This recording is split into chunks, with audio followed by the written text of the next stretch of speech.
తీన్మార్ల తిరుపతి వార్తలంటే ఏముంటాయి?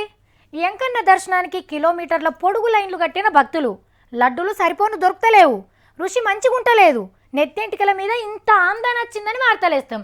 లేదంటే మన గవర్నర్ సారు ఎంకన్న దర్శనం చేసుకున్నా అది కూడా మనకు తీన్మార్ వార్తనే అవుతుంది. ఇవి కాకుండా తీన్మార్ల ఎంకన్న గురించి ఓ వార్త వేయాల్సి వచ్చింది. ఎందుకో మరి మీరే చూడండి. గీ భక్తుడు తాంబాలంలో ఎత్తుకొస్తున్నది ఎంకన్నకు సారే అనుకుంటుండ్రా ఏంది? బంగారి దండలు ఎట్లున్నాయో చూడుండ్రి. వీటిని శాలిగ్రామ హారాలు అంటారు.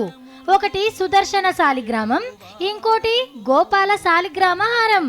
ఒరిస్సా రాష్ట్రంలో బిజినెస్లు చేసే రాజేష్ కుమార్ అనే భక్తుడు 5.5 కిలోల బంగారంతోని తయారు చేపించిండు.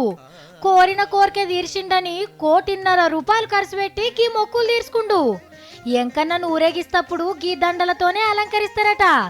మరి ఇప్పుడు ఇంకెంత పెద్ద కోరిక కోరుకుండో అది తీరితే ఎంకన్న నిలువెత్తు బంగారీ గ్రహాలే చేపిస్తాడు కావచ్చు.